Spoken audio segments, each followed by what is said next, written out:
ሰላም ሰላም ቤተሰቦቼ እንዴት ናችሁልኝ? እኔ ያለው ፈጣሪ የተመሰገነ ይሁን። በያላችሁበት ሰላማችሁ ብዝት ትርፍርፍ ይበልልኝ። ኑሃሚን ክፍል 20 እንግዲህ ተለቋል። ክፍል 20 ላይ ዝናሽ እንግዲህ በጣም ኑሃሚን እያሰቃየቻት ነው። ዝናሽ ማነደፍሮ ትባላለች ስሟ። እንግዲህ እዛ ቤት የገባችው እንግዲህ ኑሃሚን እንደ እንግድነት ቢሆንም እንደ እንግድነት እየሆነች አይደለም። የቤት ሰራተኛ ሆናለች። የቤት ሰራተኛ መሆኗ ግን ስራውን እንድትሰራ አልፈቀደላትም፣ ልጅቷና እናትየዋ ማለት ነው። እናትና ልጅ በጣም ክፉ ሰዎች ናቸው።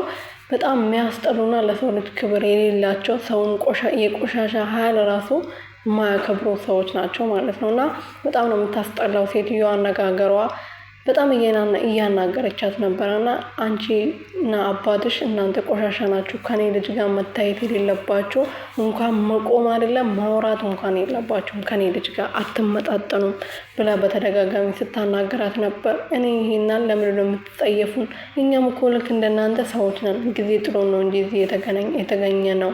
ስለዚህ ለማያልፍ ቀን ለማያልፍ ጊዜ ይሄ መጥፎ ቃላቶችን ባትናገሪ ለአንቺም ለልጆችም ጥሩ ይመስለኛል ብላ እያናገረቻት ነበር። ከማን ጋር እንደምታወሪ ታውቂያለሽ? ከኔ ከዝናሽ ጋር እኮ ነው የምታወሪውን ነገር እያሰብሽበት አውሪ ብላ ነበር ስታናገራት የነበረው።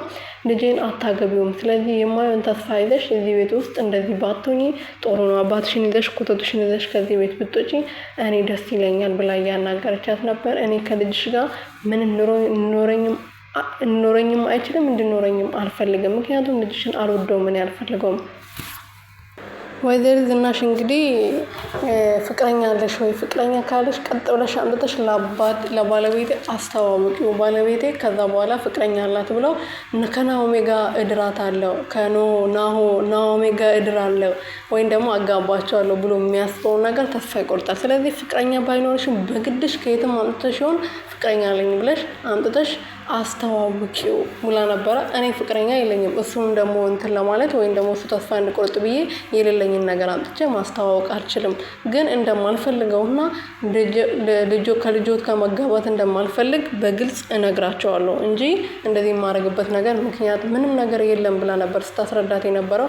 ግን እሷ ምንም እየሰማች አልነበረም። ወደሽ ሳይሆን በግድሽ ታረጊዋለሽ እያለቻት ነበር ማለት ነው።